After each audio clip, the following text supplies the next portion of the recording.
everybody. This is Bob Goodwin, president of Career Club, and welcome to another episode of Career Club Live. Before we get started, if you're watching this on YouTube, please subscribe, like, comment. It really helps. And the same if you happen to be listening to us on your favorite podcast platform. If you would rate us and provide just a little bit of a review, it really helps people find us. So thank you for doing that. Also, if you happen to be in job search, we would encourage you to check out some free resources on career.club for job seekers, and you'll find them there. And then lastly, and especially in light of today's topic, if you are an HR professional, please click on the For Employers section. We would love to partner with you. And then lastly, please make sure that you sign up for our newsletter. It comes out just once a week, and it's always chock full of really good insights derived from our work with our clients, as well as some of the podcasting that we do. So with that, I want to introduce our guest today. Today's episode is really special to me. Our guest is a good friend of mine and someone who I hold in very high regard. His background is pretty extensive, so I'm going to do a little bit of a reading here to make sure I don't forget anything.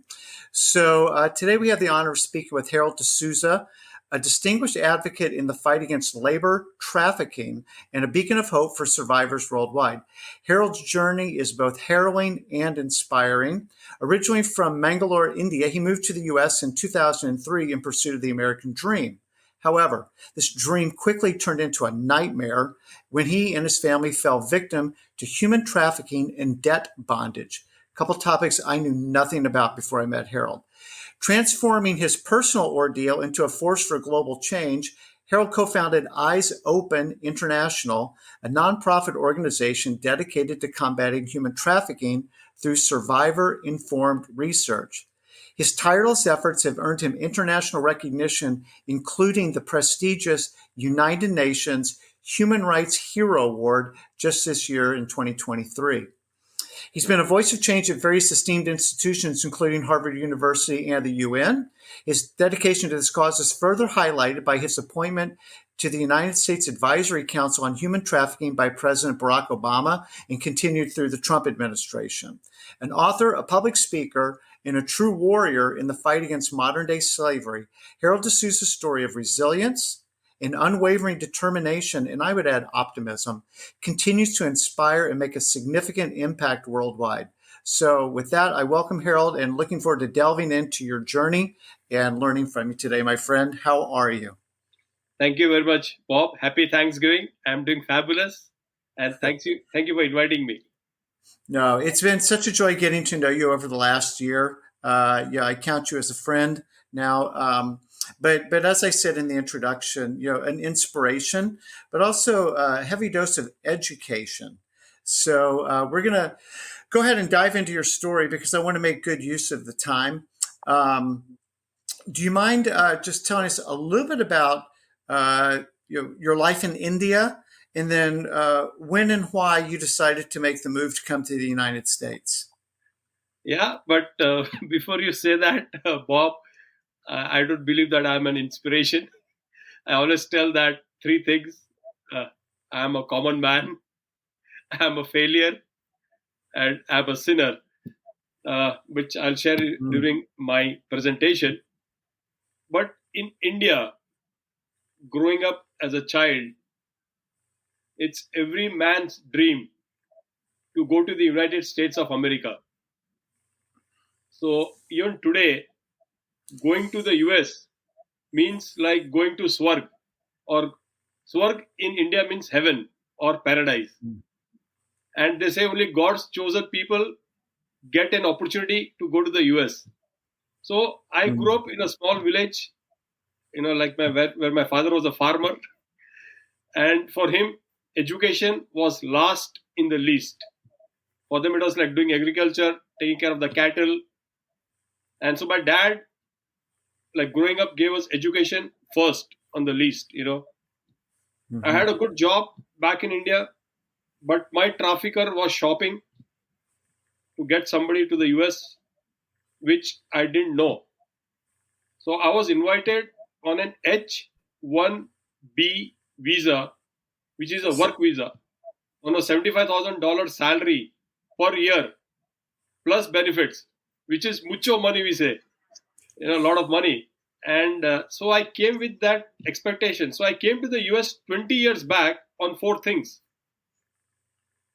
I came on a trust, I came on a faith, I came on a promise, and I came to live my American dream. Thank you, Bob. And what was your job back in India, and what job did you think you were coming to in the U.S.? So I started my career in India from grassroots. So I've done my master's in marketing management. I've done my post-graduation diploma in human resource development. I've done my labor law. But I had a very good job. I was working for a multinational company uh, as an assistant general manager. I was managing a big portfolio. I was doing extremely well. I had a car from the company, a driver. So I was on that high platform back in India. But I was invited here as a business development manager. So it was a very good position considering my education, my experience. And I was so super excited for my two kids that I never investigated or researched what an H-1B visa meant. I never knew anything. I had everything in Mm-hmm. black and white from the immigration department of my salary, and that is how I got the visa. And Yep. that is how I landed in the year 2003, February, to What were Cincinnati. you talked about? It's the dream to come to America. Just in 30 seconds to a minute, what were your expectations? What was your vision of what America was going to be like? It was like growing up as a child, Bob. I always saw the movies like the good, the bad, the ugly. We saw Chicago, we saw New York in magazines. So there was no television when we grew up. So this was all fantasy. So it was a very big hype.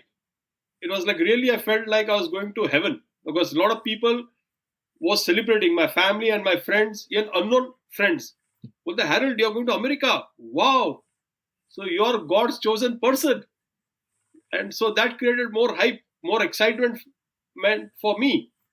So, but Mm-hmm. when I landed, I was totally lost. When I say lost, means here the culture is different, the people is different. I didn't know the law enforcement agency. I didn't know how this country operated. So it was like, for me, it was like, I don't know, like how you remove a fish from the fish bowl. I was totally lost. I just didn't know like what to do, how to communicate, and you don't see people on the streets.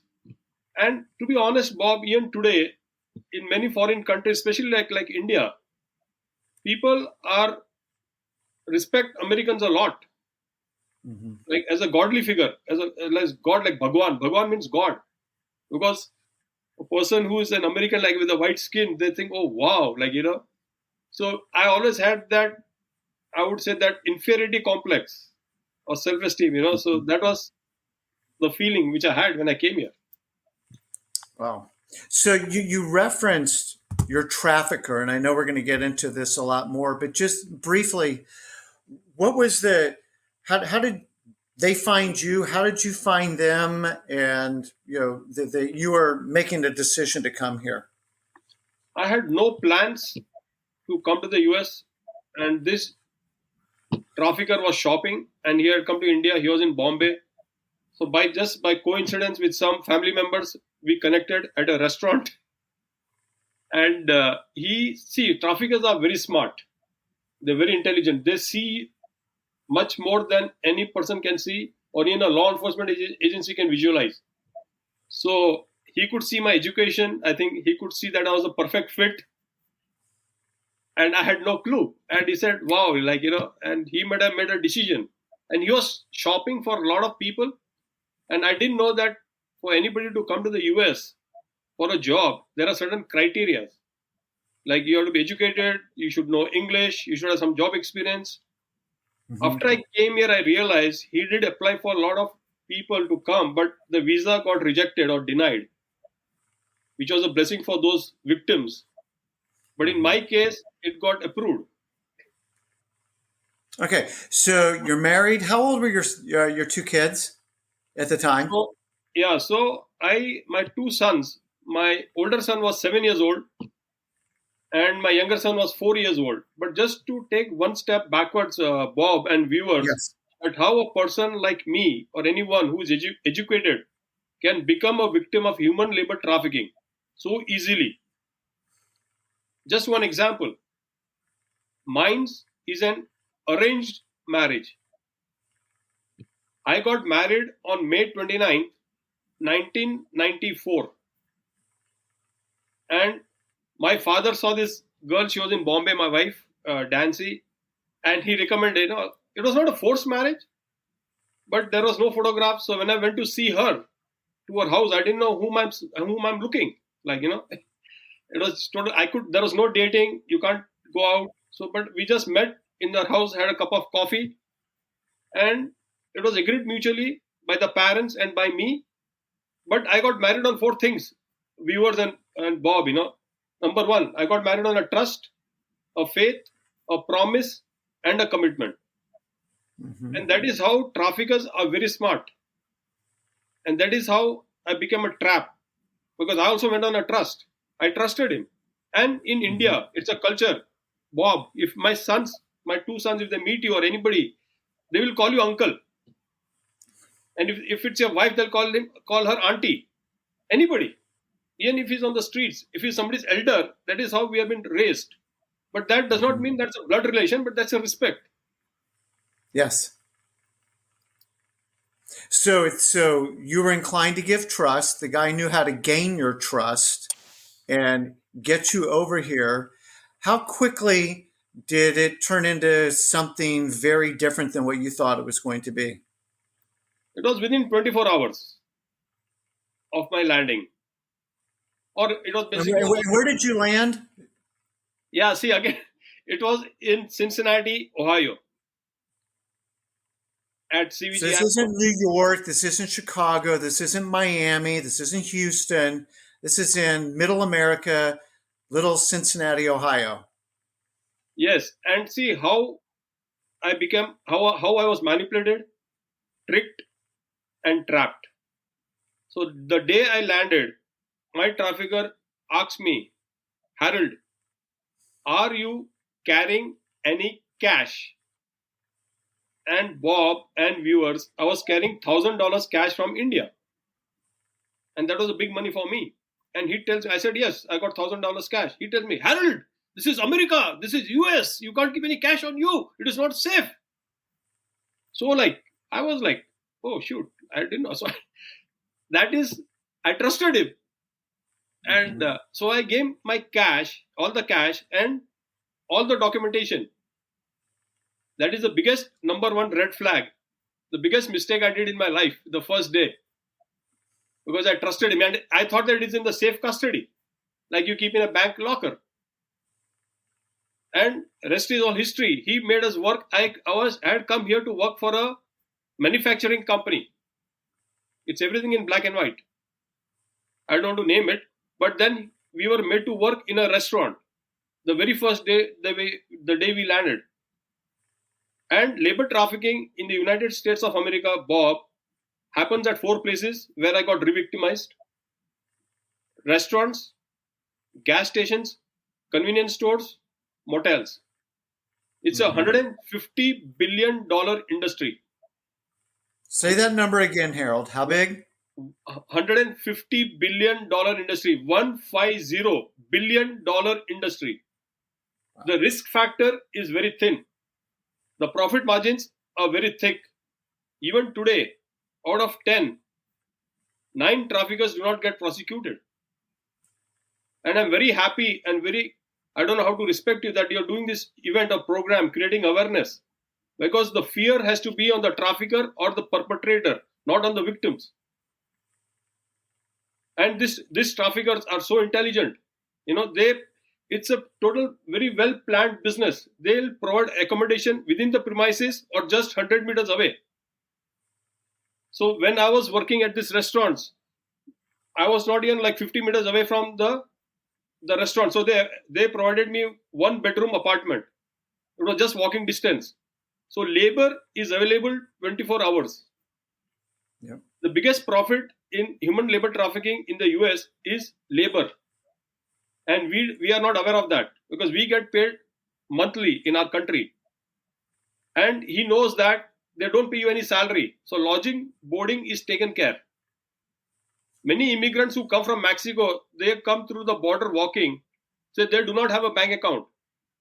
It's a common trend even today, friends and Bob, that traffickers or perpetrators in labor trafficking withhold the salary of minimum 8 months to 1 year. So it's all pre-planned. And they'll tell the Mexican or to the immigrant, when you go back to your country, I'll give you back your salary. So once he's in your grip, you can't do anything. And that is what he had done with us. And I didn't know even how to operate a thermostat. We used to sleep on the floor.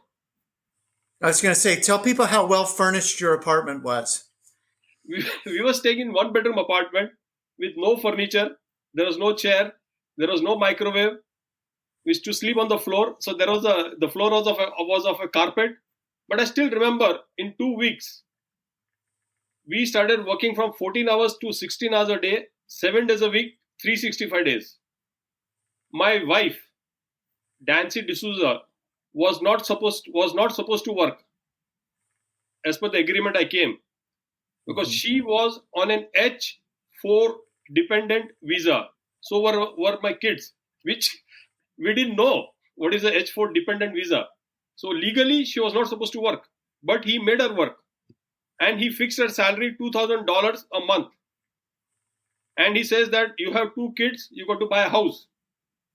So we were staying in this apartment, no furniture, nothing. So I still remember after 2 weeks, we lived as a joint family back in India with my parents. So the first night when I was with my wife, we were walking home at night 2 o'clock. I was so excited to see my 2 kids, that I opened the door with so much excitement that my younger son was waiting for us, and he slept near the door, and I hit the door so hard on his head that today it triggers me. And my older son was sleeping 6 feet away on the floor like a rat. So these are certain examples that breaks down the victim in labor trafficking, and you fall into that grip. Bob, thank you. So you're working 12 to 16 hours a day, every day, 365, and the boys are staying by themselves in the apartment, locked in, basically? Yes, see, it is such a big. I'm so happy that you could observe this, and I didn't know that in the US that you cannot leave the kids alone in the house. Right. There has to be some caretaker, and I think there's some age limit of 14 years or 12 years minimum. We didn't know that, but here our trafficker compelled us. We had no choice, and my kids were my weakness. Of course. And yes, and then down the road, when again it's a long journey, like job and family came to pick up my kids. That was after 2 years or 3 years when I was trying to fight the case against my trafficker. Look at the synopsis, how the thing flipped. But when I was going through this, nobody came to help me. How long were you in this situation, Harold? It was 18 months. The same year, in the year 2003, Bob and viewers, how I became a victim of debt bondage. In the month of August of 2003, my perpetrator tells me, Harold, you got to take a bank loan. I said, no, I don't need a bank loan. I just need my salary. He says, no, you got to buy a house. You got 2 kids, and you got to build a credit. And me coming from India 20 years back, there was no thing like credit card or credit score. I didn't know anything. But anyway, he drives me to a bank and in the afternoon, and within like 5 minutes, I sign some documents, and there's a 5-figure check in my name. All traffickers and perpetrators are multi-millionaires. And he was staying in a multi-million-dollar house. He had a very lavish car. He drives me to his house. He had pre-planned everything. He takes me to his bar room. He puts a scotch in a shot glass and tells me, Harold, cheers, let's celebrate.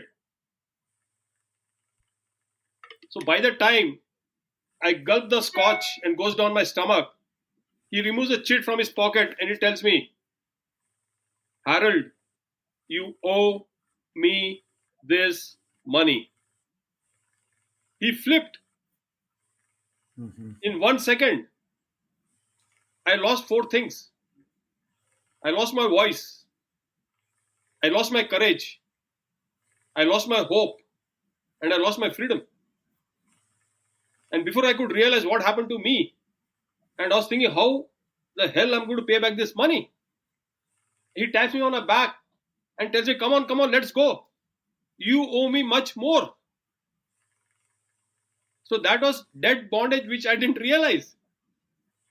And next day, Bob, he withdrew all the money from my bank account. But I'm a strong believer of faith, Faith. My trafficker always told me, it's in your fate, Fate, that you'll be a slave till you die. He used to tell me like that. It's in your fate. You got to work. But God had a different plan. I believe in faith. That same chit came in the hands of the FBI. I gave them when my case was with the FBI after a couple of years. I think in 2007, they matched the handwriting. See how small things, how miracles happen in your life, how God holds your hand and takes you out of the storm. Where my trafficker said that he'll kill me. My trafficker hired a guy to kill me. So there are a lot now, of Harold, you said that the trafficker called you Harold, but that's not what he called you. What did he call you? Yeah, so that's a very good question. Even today, in labor trafficking in the United States of America, every victim has only one nickname. My trafficker used to always snap his finger like this and tell me, hey, illegal, come here. So I was never ever called by my name Harold. I was always called illegal. He used to snap his finger. So what happens in the mind, body and soul of a victim? He or she thinks that they're a criminal. And that is what I thought. He always told me that Americans do not like brown-skinned guys. And I believed him. They don't like immigrants. So he brainwashed me. So I was very scared of Americans. Had I met you about more than 10 years back, I would not even talk to you. Because I was scared that you will get me deported. They use 4 words, even today, to immigrants of labor trafficking. Number 1, I'll get you arrested. Number 2, I'll get you handcuffed. And when they say handcuffed, they do by action. You want to get handcuffed? Number 3, I'll get you jailed. And number 4, I'll get you deported.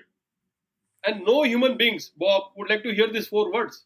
Because all are innocent. All are come here to do something good.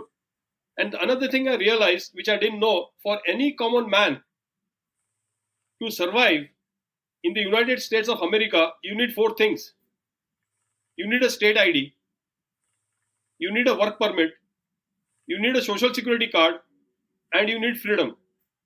And how I was telling the FBI agent, I was telling everybody, the law enforcement agencies, how did he take a bank loan in my name? I never applied for a bank loan. I said, show me one bank in the world where you'll get a bank loan without applying. And later on, at one day when I was doing a presentation, the bulb clicked because he had my SSN number. He had all my documentations. And I had no clue. I didn't know what was an SSN, Bob. So, again, the entire timeline, and I want to hear about how you guys got out of it, but the entire timeline from the day one to the time you started to get out of this, how much time was that? It was a very long journey. So I'll just give some. This is just the tip of the iceberg. So I'll just touch some subjects on that. One is example to tell the viewers is that we never saw snow in our life. When I grew up as a child in India, we didn't have running water and electricity. So if you do not have electricity in the house, you cannot have a refrigerator. Right. So I saw snow here for the first time, and we get a note from the school teacher that both my sons cannot come to school if they do not wear snow jackets. Now, we didn't know what is a snow jacket. They had sweaters from India. So this is a red flag. And then next day, my chef he went and got 2 snow jackets for my son. And then next day we get a note from the school teacher that both my sons cannot come to school if they do not wear snow gloves. Now they had gloves from India, which was again woolen. So these are some small red flags. But the biggest problem, how it happened, how we got out, after 1 year, my wife could not take it anymore because I used to always break down. And she could not see me like work, do all the housekeeping, clean the toilets. We are working 16 hours a day. So I still remember after like, it was April in 2004, my wife confronted the trafficker in the kitchen and told him, she had the courage. And she told him that, why don't you pay me my back wages? You had fixed $2,000 salary. Can you imagine, Bob and viewers? He looks into her eyes straight and tells, what are you talking? Who told you to work? You're illegal. You're not supposed to work. I can call the immigration department right now, get you arrested, handcuffed, jailed, and deported. Can you imagine? So my wife was quiet. So then she tells him, okay, that why don't you pay Harold the $1,000 he gave you? I was just putting the buffet thing outside on the buffet table. So I go to him. He calls me and he tells me, Harold, what cash? What money? What are you talking? You never gave me any cash.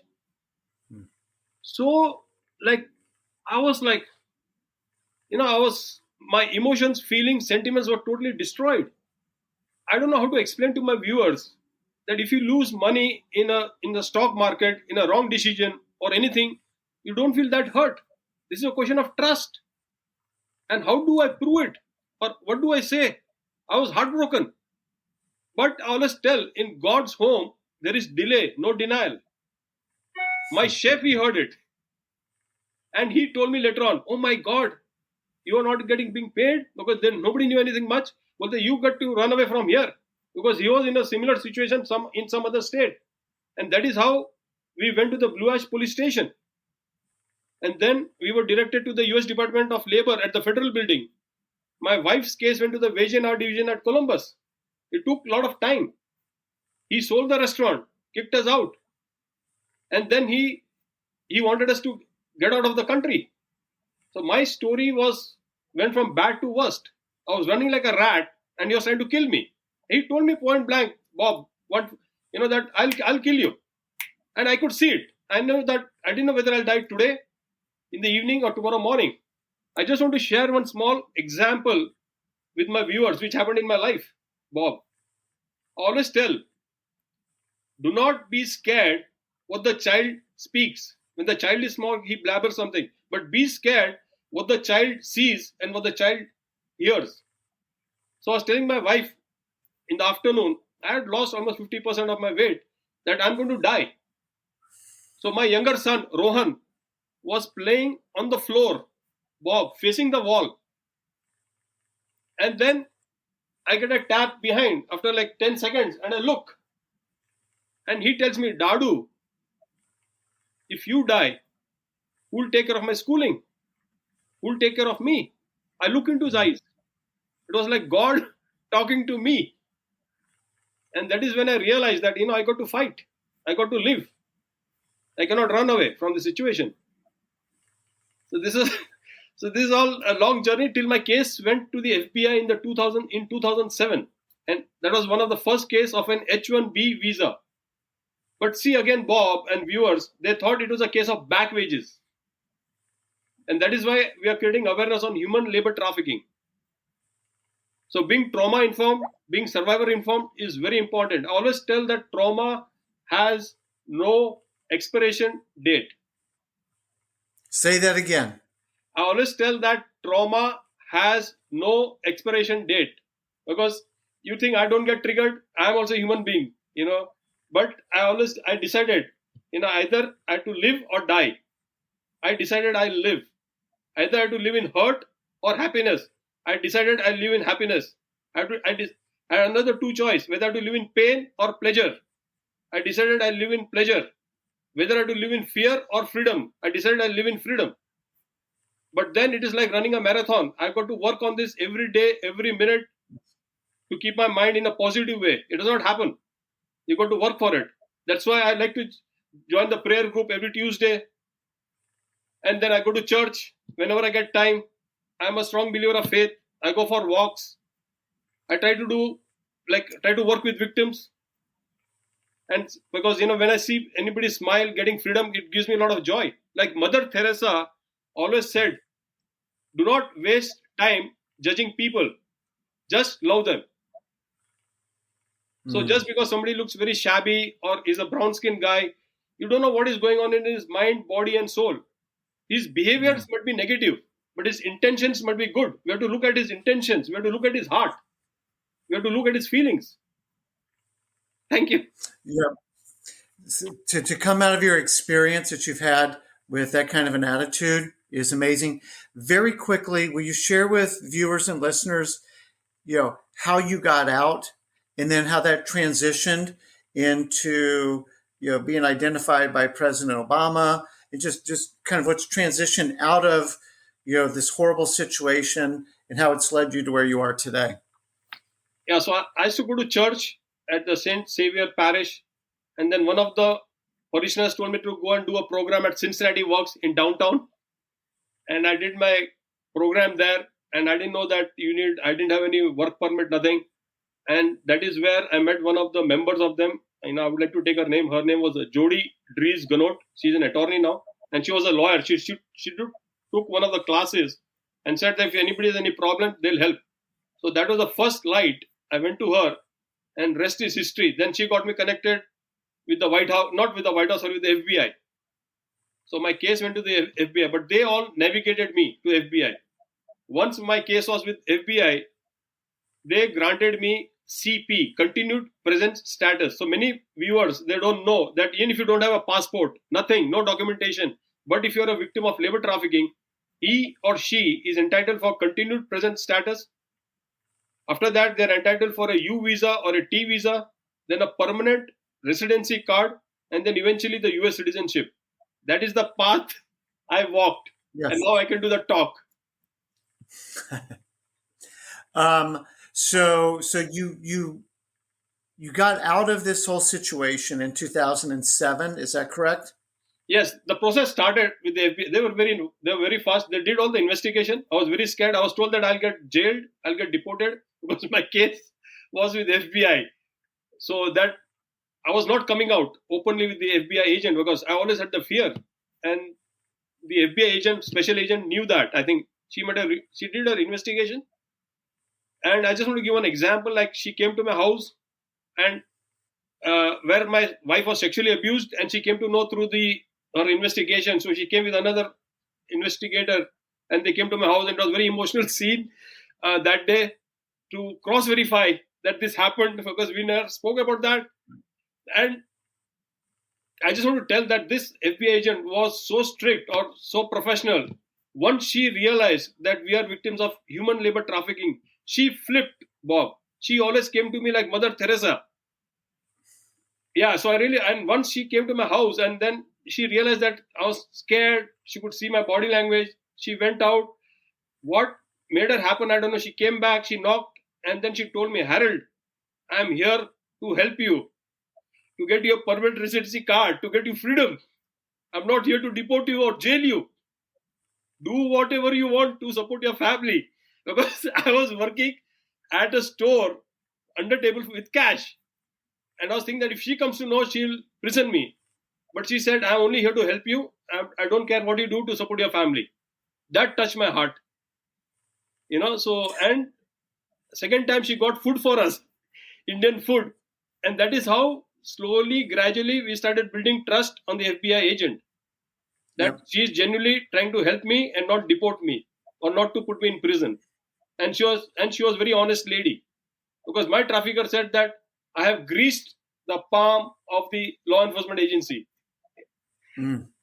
So it took us little time, but then eventually I got out. Then in 2008, the Cincinnati Works got me a job at Cincinnati Children's Hospital, and then my life changed. I flipped the script of my life. So tell us about that, please. Yeah, so I always had a burning desire, like, I don't know, but I used to not talk. For 10 years, Bob and friends, viewers, I was not talking for 10 years. It was only my wife. I used to go to church. I was told by the trafficker that they'll expunge or throw my kids if they come to know that we are illegal, no documentation. But once I started working for Cincinnati Children's Hospital, I was working the materials management department at a very low level. I didn't have a very big salary. I don't mind sharing my salary. It was $11.70, but that was a big money for me. And since I was working second shift, I used to get $1 extra differential. But I used to work 16 hours a day, Bob and friends. So every time my bi-weeklies was 120 hours because I wanted to empower my kids. That was my goal. I wanted to set an example for my sons. Like we went through so much trauma, so much shame, so much stigma that I was totally destroyed. My self-esteem was gone. I could not even talk. I was so ashamed of myself. I always tell Bob and viewers that I failed on 4 P's. I failed as a parent. I failed as a protector. You know, I I failed as a provider, and I failed as a person. But I flipped those 4 P's into passion, purpose, power, and prayers. That's why I always tell Mm. people, you can turn obstacles into opportunities. We need to fight. We have to be optimistic. Nobody can decide my destiny, like my trafficker or perpetrator. Who is he? Because when he tried to kill me, he hired a guy. I was hospitalized. Doctors gave up. But I always tell the fear of death from that day went from my mind, body, and soul, Bob. Everyone has to die, whoever it is on this planet. So God does not give visa for more than 36,000 days. Only for few. That is 36,000 days is 100 years. 100 years I'm not going to live. So things changed, and then I still remember, like, once I started working and I got the job there. I still remember on September 18th, 2011, we bought this house. This is where I'm talking right now. you know and no, sorry, it was on June 27th, 2011. That's Dancy's birthday, my wife's birthday. The closing was not going on for 8 months for whatever reasons, because we didn't have a bank loan, we didn't have the bank credit, but eventually it happened on June 27th, my wife's birthday, in the morning, 10 o'clock, and the same day we moved here. On September 18th, 2011, I bought the first car for my son, the Toyota Prius. That is my father's birthday. I always carry my dad's photograph. So it is my Wow. father's birthday. I lost him in the year 2000. So I remember all the dates. Like I still remember January 5th, 2012, I got a cell phone first for my younger son Rohan. So things started transforming, and then it's a blessing. My trafficker used to wear glasses, Bob and viewers, and used to always used to remove his glasses, but he used to tell me when he used to wear his glass, Harold, he's not even there, illegal. You can't even move 1 inch away from eyesight. Mm. And you know what God did? On December 16th, 2015, President Barack Obama announced my name at the White House on the United States Advisory Council on Human Trafficking. President Barack Obama was the first president in the history of America who started an advisory council on human trafficking. He appointed 11 survivors, and I was the first Asian American who was appointed there. Mm. And I don't know how it happened. People told me at a press conference, Harold, how did you get appointed? And I had no clue. I never applied. Yeah, really. It was a question which I really blew my mind. And I never applied. And I started thinking, yeah, I don't know how I got appointed. But on January 5th, 2016, I was inside the White House. So I always Wow. believe it's a blessing. So whenever I go to the White House, I make a small prayer. And I should always tell that I'm representing all the survivors. It's not me. And I always carry my father's photograph. Because I'm a strong believer of faith. I think of all the victims and survivors because I represent them. I want to be the voice for the voiceless victim. And it Yes. was during that period, Bob and viewers, that I was inspired to start a non-profit organization. I had no ABC how to start a non-profit organization, and that is how Eyes Open International took birth. And what is the what's the mission? What do you do exactly at Eyes Open International? Yeah, the overall objective of Eyes Open International is to be the voice for the voiceless victim, and it is focused on prevention, education, protection, and empowerment of victims, survivors, vulnerable populations, and community members worldwide. And I'm mainly focused on labor trafficking. I just want to share with the viewers that through a flight. So I have worked with so many hundreds of Mexican people from Guatemala, different countries, Nepal, Bangladesh, India, you name it. And they have come through the border. They have taken them somewhere from 9 months to 1 year to reach the US. Out of 10, only one makes it. They run out of food. So when they run out of food, they eat grass and leaves. When they run out of water, they drink their own urine. And this I'm talking like 20 years back with whom I worked. So this is a small example I want to share with my viewers that Bob is at Niagara Falls and he sees two kids drowning. He saves them. And by the time he saves them, he sees another two kids drowning. And then he sees me at Niagara Falls and he calls me, Harold, come here, I need your help. So we go and save the other two kids. So we got 4 kids whom we saved. And by the time we see that another 2 kids being drowned. So we go and save the 6 kids and then I run away from there. So Bob gets mad at me and he tells me, Harold, where are you going? Come here, I need your help. Then I tell Bob, please take care of the 6 kids. I want to see who's drowning these kids. So we need to focus on the roots, not on the fruits. So if we focus on the roots, the fruits has to be good.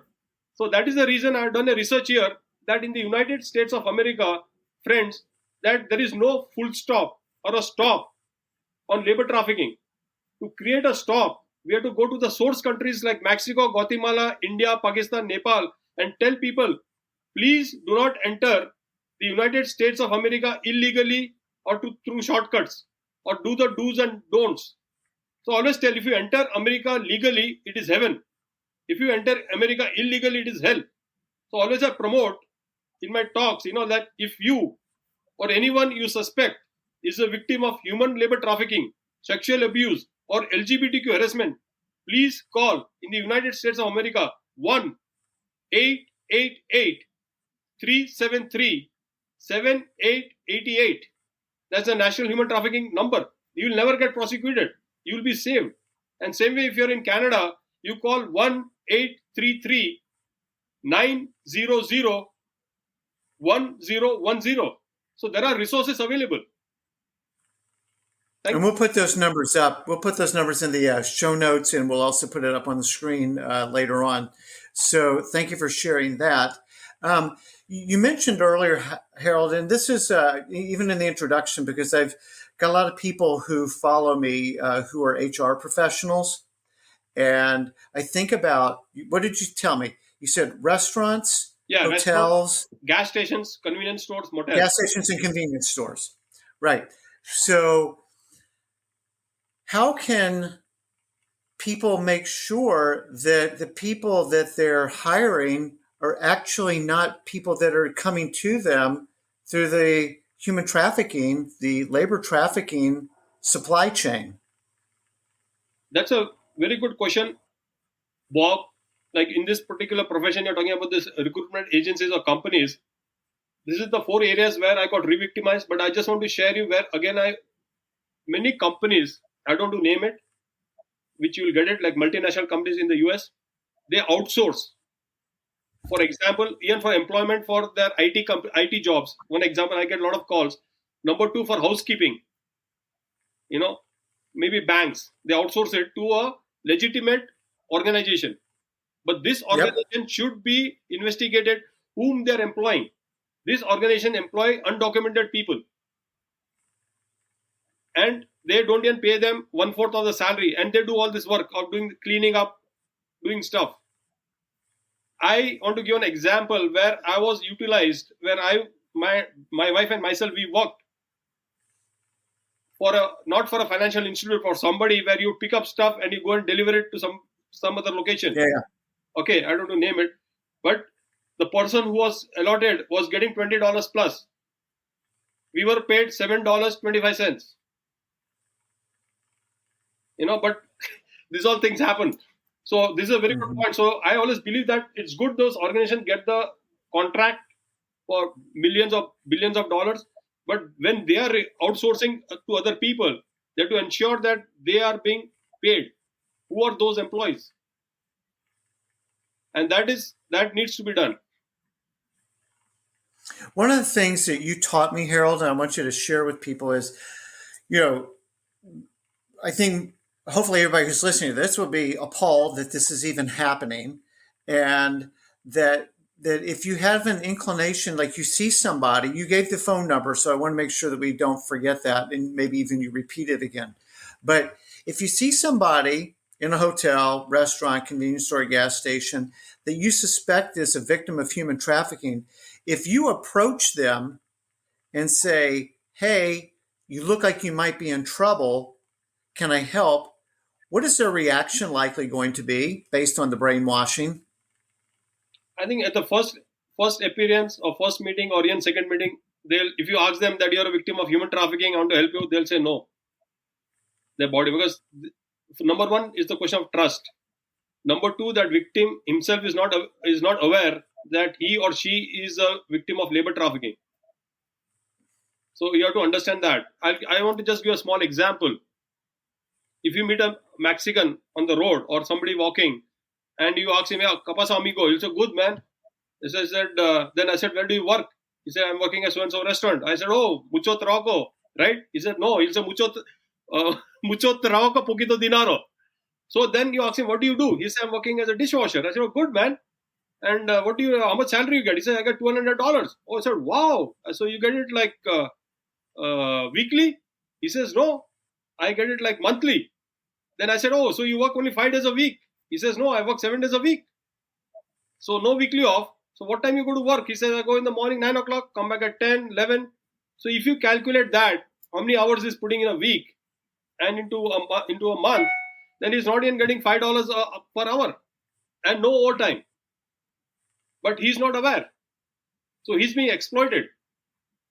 And This is how they do. And at times if they provide them accommodation, he says, the employer will say, you owe me like $1,000 rent or for food. That is how these people, they work. Another example I want to give. One of my friends, American friends, he used to follow me. He has come to my events. He's working for a very reputed airlines company, and his boss, lady boss, got interested. We never met with his boss, but she was following and she noted this hotline number, which I told you. And she used to go to this gas station for the last 8 years, Bob. In the morning, have coffee, in the evening, on a weekend, on a Christmas day, and always she found that same guy at the gas station. For 8 years, it didn't click. And that bulb just clicked. Oh my God, I go in the morning, I go in the evening, go to buy chips. On a Saturday is always there. She dialed that number, hotline number. And that person got rescued. Such a small thing, but one person's life was saved. And so this now comes to the name of your organization, which is Eyes Open, and being able to see the things like you were just describing. The guy's there first thing in the morning, late at night, Saturday, Sunday, Christmas. Hey, he's always here. Right. That sounds like maybe somebody who's trapped and doesn't know how to get out. And if you call the phone number, are they always going to send somebody, or are they going to ask you a bunch of questions? What would happen if you call that phone number? I think I advise all the viewers who are right now on the call, Lena, to make that. I call just to check, this National Human Trafficking Hotline number, and then I tell them you should always check it out also. And then, but if you call them, they take all the details and they work on it genuinely. Yes. The National Human Trafficking Hotline number, they take it very, very seriously. And they will direct, in case if you're calling, if you're in Ohio, in Toledo, they will redirect the call. They have the entire team. They know how to do that. And they will ensure that wherever you said, I saw somebody at the restaurant or at a convenience store, they will make the proper investigation. They'll take your call very, very seriously. And but at the same breath, you are safe, stable, and secured. You are not into any problem. The trafficker will not know who called.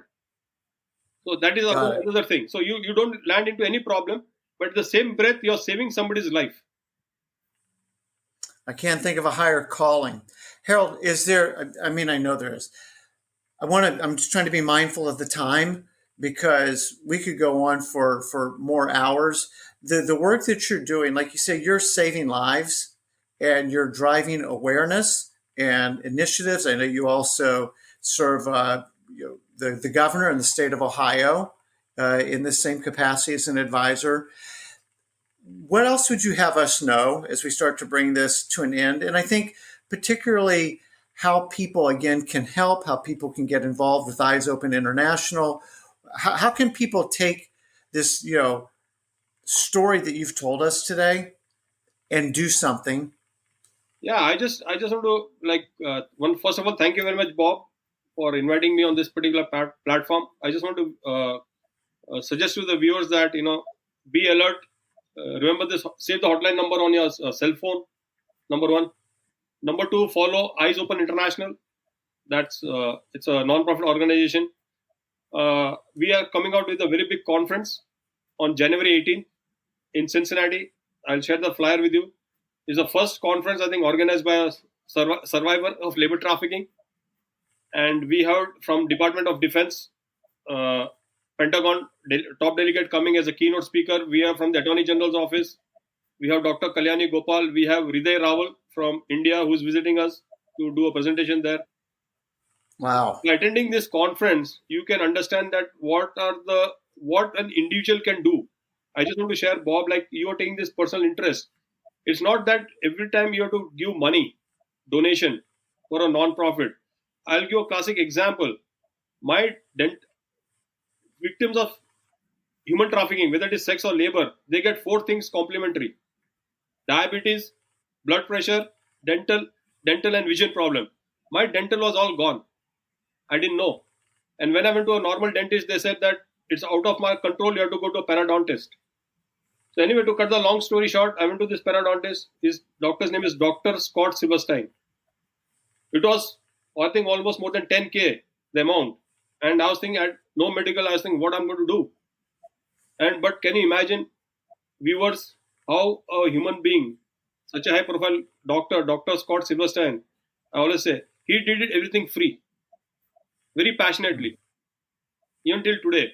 So today I can smile thanks to him. So what I'm going to share is that if you're a professional, if you're a doctor, you're an attorney, you are a nurse, or if you are a counselor, you can devote your professional time, maybe 4 hours a month, to somebody, a victim of labor trafficking or sex trafficking, or to the community. Because many times people struggle. I was doing a presentation many years back, and from the crowd, one gentleman came and gave me his business card. And they say, but I'm an attorney for immigrants. So if you have any case of any immigrant, I'll do it free. I was so touched. And then I realized that, if there is time, talent, and treasure of wisdom, how you can give back to the community. So I just want my only message to all the community members, whichever way you can contribute, please do contribute in your own community, wherever you are, and always share love. If they were to reach out to Eyes Open International, would you be able to direct them to some local resources wherever they might be? Yeah, so I have my website. We have my email ID. I even share my cell phone number, to be honest, because a lot of victims, they call me from different countries. Yeah. So they call me, so I reach out. I try to help them. I have 12 board of directors on my Eyes Open International. We have the FBI agent who did my case. So she's on my board of directors. So because I always believe, Bob and viewers, that Eyes Open International is not my organization. It is registered under 501c3. Today Harold D'Souza is dead. Tomorrow Harold D'Souza is dead. But this Eyes Open International is your organization. It is our organization, and this will continue lifelong to save victims. I always tell 4 things to take from my journey. Be happy, think positive, never quit, and believe in yourself. Because my trafficker always told me once, so many times, Harold, means illegal, he used to tell me, illegal, impossible, you will go to prison, you will get deported. I never told him, but I'm telling today in front of everyone, for him it was impossible that I'll go to prison. But I should always tell, to God and to myself, Harold, I am possible. Amen. I am possible. Exactly. Exactly. So, Harold, like I said, you're an inspiration to me, and I know you described yourself as a failure, which I don't agree with. But we can be friends and disagree on that point. But the thing that I just draw so much from you. It's like Viktor Frankl in Man's Search for Meaning. You have chosen to be happy. You have chosen to be positive. You have chosen to find your purpose, and you're living your life through that. And everybody who's listening or watching to this is going through some challenge, and it's I don't want to rate one challenge higher or lower than another. Whatever your challenge is, it's big to you.